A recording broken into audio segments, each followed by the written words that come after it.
Pandian store சீரியலில் பார்த்தீங்கன்னா தங்கமயில் இப்போ மறுபடியும் ப்ரெக்னெண்ட்டாக இருக்காங்க அப்படின்ற அப்டேட் வந்து இப்போ கிடச்சிருக்கு.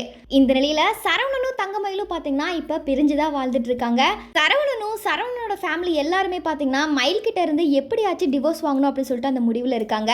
இதெல்லாம் ஒரு பக்கம் இருக்க, இன்னொரு பக்கம் பார்த்தீங்கன்னா சரவணன் அவரோட கேர்ள் ஃப்ரெண்ட் கூட சேர்ந்து பழகிட்டு இருக்காரு. இன்னொரு பக்கம் பார்த்தீங்கன்னா மயில் அவங்க அம்மா வீட்டில் டார்ச்சர் தாங்க முடியாமல் வேலைக்கு போயிட்டு இருக்காங்க. இப்படிப்பட்ட சூழல்ல மயில் இப்போ மறுபடியும் ப்ரெக்னெண்ட்டாக இருக்கிறத தெரிஞ்சுக்கிறாங்க. இப்போ இந்த விஷயத்த தங்கமயில் யார்கிட்ட சொல்ல போறாங்க அப்படின்றதே மிகப்பெரிய ஒரு கேள்விக்குறியா இருக்கு. ஏன்னா தங்கமயில் ஏற்கனவே பிரெக்னன்சி விஷயத்துல போய் சொன்னதா அவங்களோட ஃபேமிலி எல்லாருமே நினைச்சிட்டு இருந்தாங்க. இப்போ மறுபடியும் அவங்க பிரெக்னன்சி விஷயத்த வந்து அவங்க சொல்ல போனா மறுபடியும் அவங்க இந்த வீட்டுக்குள்ள வரதுக்காக தான் இந்த மாதிரி பொய்யெல்லாம் சொல்றாங்க அப்படின்னு சொல்லிட்டு கண்டிப்பா சரவணன் வீட்டில் வந்து நினைப்பாங்க. சரி, தன்னோட அம்மா வீட்லயும் வந்து போய் சொல்லணும்னு நினைச்சா கூட அவங்களும் பார்த்தீங்கன்னா மயில பாரமாக தான் நினைக்கிறாங்க. இப்படி இருக்கிற நிலையில இப்போ மீனா மட்டும்தான் தங்கமயிலுக்கு பார்த்தீங்கன்னா ரொம்பவுமே ஆதரவாக இருந்து வராங்க. இதனால இப்போ தங்கமயிலுக்கு இருக்கிற ஒரே ஆப்ஷன் பார்த்தீங்கன்னா மீனா மட்டும்தான். கண்டிப்பாக இந்த ஒரு விஷயத்த மீனா கிட்ட வந்து ஷேர் பண்ணுவாங்க.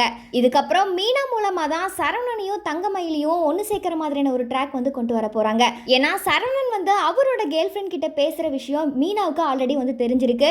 ஸோ அதனாலேயே இந்த பிரெக்னன்சி விஷயத்த கண்டிப்பாக சரவணன் கிட்ட போய் சொல்லி இந்த மாதிரி பிரச்சனைகள் எல்லாம் வந்து தடுக்க ட்ரை பண்ணுவாங்க. ஒருவேளை தங்கமயில் மீனா கிட்ட சொன்னா மட்டும்தான் இந்த விஷயங்கள் எல்லாமே நடக்கும். ஒருவேளை தங்கமயில் மீனா கிட்ட சொல்லல அப்படின்னா யார்கிட்ட சொல்ல போறாங்க, என்ன முடிவு எடுக்க போறாங்க அப்படின்றத மறக்காம கமெண்ட் செக்ஷன்ல பதிவு பண்ணுங்க.